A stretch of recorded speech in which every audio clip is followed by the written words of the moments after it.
The Adventures of Huckleberry Finn by Mark Twain. Chapter 12.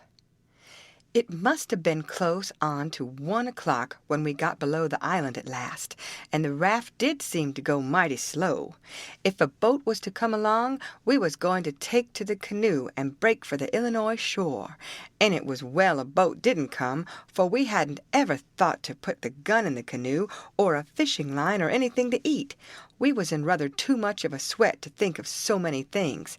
It warn't good judgment to put everything on the raft. If the men went to the island, I just expect they found the campfire I built and watched it all night for Jim to come. Anyways, they stayed away from us, and if my building the fire never fooled them, it warn't no fault of mine. I played it as low down on them as I could. When the first streak of day began to show, we tied up to a towhead in a big bend on the Illinois side and hacked off cottonwood branches with the hatchet and covered up the raft with them so she looked like there had been a cave-in the bank there. A towhead is a sandbar that has cottonwoods on it as thick as harrow teeth. We had mountains on the Missouri shore and heavy timber on the Illinois side, and the channel was down the Missouri shore at that place, so we warn't afraid of anybody running across us. We laid there all day and watched the rafts and steamboats spin down the Missouri shore, and upbound steamboats fight the big river in the middle. I told Jim all about the time I had jabbering with that woman, and Jim said she was a smart one, and if she was to start after us herself, she wouldn't sit down and watch a campfire. No, sir, she'd fetch a dog. Well, then, I said, why couldn't she tell her husband to fetch a dog? Jim said he bet she did think of it by the time the men was ready to start, and he believed they must have gone uptown to get a dog, and so they lost all that time, or else we wouldn't be here on a townhead 16 or 17 mile below the village. No, indeedy. We would be in that same old town again. So I said I didn't care what was the reason they didn't get us, as long as they didn't. When it was beginning to come on dark, we poked our heads out of the cottonwood thicket and looked up and down and across. Nothing in sight.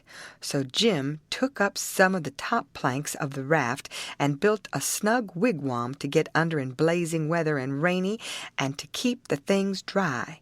Jim made a floor for the wigwam and raised it a foot or more above the level of the raft, so now the blankets and all the traps was out of reach of steamboat waves.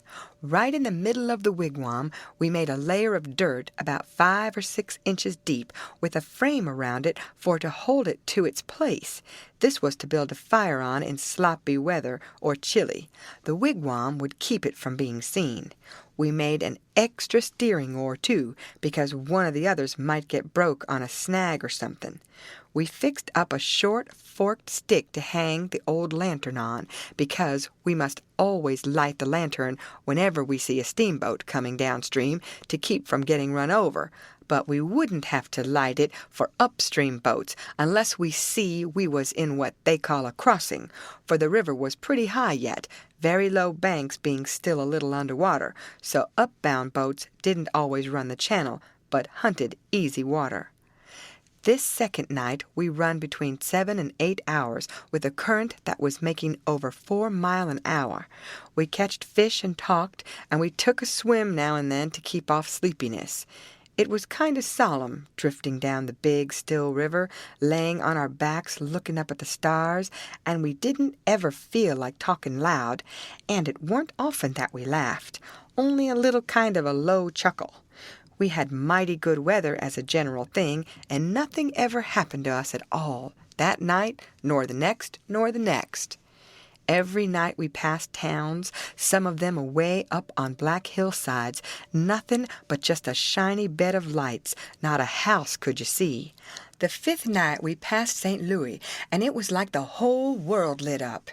In St. Petersburg, they used to say there was 20 or 30,000 people in St. Louis, but I never believed it till I see that wonderful spread of lights at 2 o'clock that still night. There weren't a sound there. Everybody was asleep.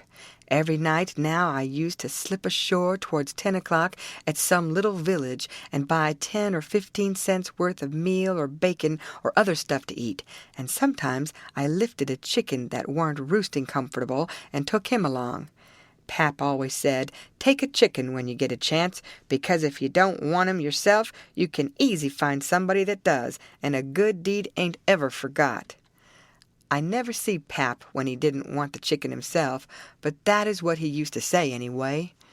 Mornings before daylight, I slipped into cornfields and borrowed a watermelon, or a mushmelon, or a pumpkin, or some new corn, or things of that kind. Pap always said it warn't no harm to borrow things if you was meaning to pay them back some time. But the widow said it warn't anything but a soft name for stealing, and no decent body would do it. Jim said he reckoned the widow was partly right and Pap was partly right. So the best way would be for us to pick out 2 or 3 things from the list and say we wouldn't borrow them any more. Then he reckoned it wouldn't be no harm to borrow the others. So we talked it over all one night, drifting along down the river, trying to make up our minds whether to drop the watermelons, or the cantaloupes, or the mushmelons, or what. But towards daylight we got it all settled satisfactory, and concluded to drop crabapples and persimmons. We weren't feeling just right before that, but it was all comfortable now. I was glad the way it come out, too, because cranapples ain't ever good, and the persimmons wouldn't be ripe for 2 or 3 months yet. We shot a waterfowl now and then that got up too early in the morning or didn't go to bed enough in the evening. Take it all round, we lived pretty high. The 5th night below St. Louis, we had a big storm after midnight, with the power of thunder and lightning, and the rain poured down in a solid sheet. We stayed in the wigwam and let the raft take care of itself. When the lightning glared out, we could see a big, straight river ahead and high, rocky bluffs on both sides. By and by, says I, "Hello, Jim, looky yonder." It was a steamboat that had killed herself on a rock. We was drifting straight down for her. The lightning showed her very distinct. She was leaning over, with part of her upper deck above water, and you could see every little chimney guy clean and clear, and a chair by the big bell, with an old slouch hat hanging on the back of it, when the flashes come. Well, it being away in the night and stormy and all so mysterious-like, I felt just the way any other boy would have felt when I see that wreck laying there so mournful and lonesome in the middle of the river. I wanted to get aboard of her and slink around a little and see what there was there. So I says, "Let's land on her, Jim." But Jim was dead against it at first. He says, "I don't want to go fooling longer on no wrack.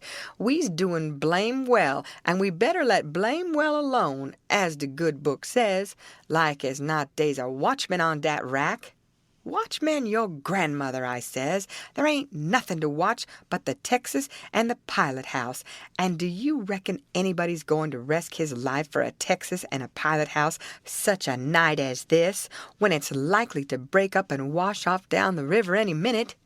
Jim couldn't say nothing to that, so he didn't try. "And besides," I says, "we might borrow something worth having out of the captain's stateroom. Cigars, I bet you, and cost 5 cents apiece solid cash. Steamboat captains is always rich, and get $60 a month, and they don't care a cent what a thing costs, you know, long as they want it. Stick a candle in your pocket, I can't rest, Jim, till we give her a rummaging. Do you reckon Tom Sawyer would ever go by this thing? Not for pie, he wouldn't. He'd call it an adventure. That's what he'd call it, and he'd land on that wreck if it was his last act. And wouldn't he throw style into it? Wouldn't he spread himself nor nothing? Why, you'd think it was Christopher Columbus discovering Kingdom Come. I wish Tom Sawyer was here." Jim, he grumbled a little, but give in. He said we mustn't talk any more than we could help, and then talk mighty low. The lightning showed us the wreck again just in time, and we fetched the starboard derrick and made fast there. The deck was high out here. We went sneaking down the slope of it to larboard in the dark towards the Texas, feeling our way slow with our feet and spreading our hands out to fend off the guys, for it was so dark we couldn't see no sign of them. Pretty soon we struck the forward end of the skylight and clumb onto it, and the next step fetched us in front of the captain's door, which was opened, and by Jiminy, away down through the Texas hall we see a light, and all in the same second we seemed to hear low voices in yonder. Jim whispered and said he was feeling powerful sick, and told me to come along. I says all right, and was going to start for the raft, but just then I heard a voice wail out and say, "Oh, please don't, boys. I swear I won't ever tell." Another voice said pretty loud, "It's a lie, Jim Turner. You've acted this way before. You always want more in your share of the truck, and you've always got it, too, because you've swore 'tif you didn't, you'd tell. But this time you've said it just one time too many. You're the meanest, treacherousest hound in this country." By this time Jim was gone for the raft. I was just a-billing with curiosity, and I says to myself, Tom Sawyer wouldn't back out now, and so I won't either. I'm a-going to see what's going on here. So I dropped on my hands and knees in the little passage and crept aft in the dark till there warn't but one stateroom betwixt me and the cross hall of the Texas. Then in there I see a man stretched on the floor and tied hand and foot, and two men standing over him, and one of them had a dim lantern in his hand, and the other one had a pistol. This one kept pointing the pistol at the man's head on the floor and saying, "I'd like to, and I order to, a mean skunk." The man on the floor would shrivel up and say, "Oh, please don't, Bill. I hain't ever going to tell." And every time he said that, the man with the lantern would laugh and say, "'Deed you ain't. You never said no truer thing in that, you bet you." And once he said, "Hear him beg. And yet, if we hadn't got the best of him and tied him, he'd have killed us both. And for what? Just for nothing. Just because we stood on our rights, that's what for. But I lay you ain't a-going to threaten nobody any more, Jim Turner. Put up that pistol, Bill." Bill says, "I don't want to, Jake Packard. I'm for killing him, and didn't he kill old Hatfield just the same way, and don't he deserve it? But I don't want him killed, and I've got my reason for it." "Bless your heart for them words, Jake Packard. I'll never forget you long's I live," says the man on the floor, sort of blubbering. Packard didn't take no notice of that, but hung up his lantern on a nail and started towards where I was there in the dark, and motioned Bill to come. I crawfished as fast as I could about 2 yards, but the boat slanted so that I couldn't make very good time. So to keep from getting run over and catched, I crawled into a stateroom on the upper side. The man came a-pawing along in the dark, and when Packard got to my stateroom, he says, "Here, come in here." And in he come, and Bill after him. But before they got in, I was up in the upper berth, cornered, and sorry I come. Then they stood there with their hands on the ledge of the berth and talked. I couldn't see them, but I could tell where they was by the whiskey they'd been having. I was glad I didn't drink whiskey, but it wouldn't have made much difference anyway, because most of the time they couldn't have treed me because I didn't breathe. I was too scared, and besides, a body couldn't breathe and hear such talk. They talked low and earnest. Bill wanted to kill Turner. He said he'll tell, and he will.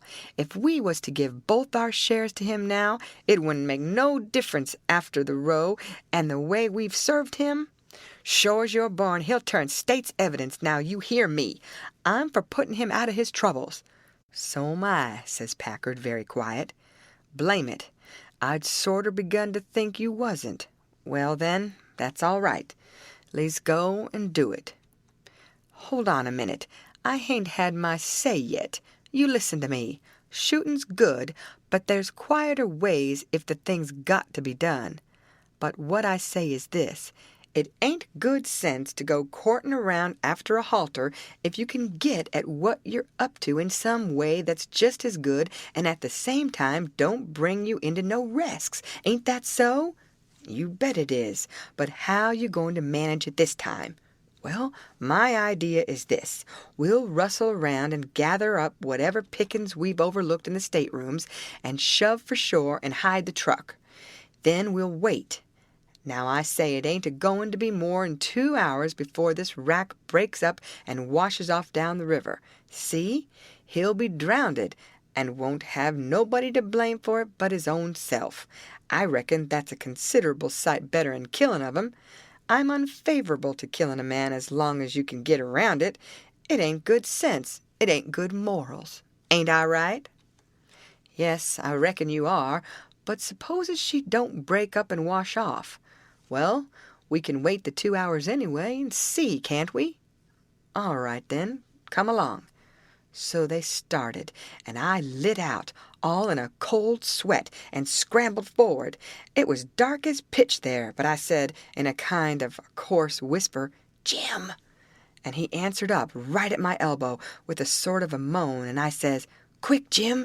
It ain't no time for fooling around and moaning. There's a gang of murderers in yonder, and if we don't hunt up their boat and set her drifting down the river so these fellows can get away from the wreck, there's one of 'em going to be in a bad fix. But if we can find their boat, we can put all of 'em in a bad fix, for the sheriff'll get 'em. Quick, hurry!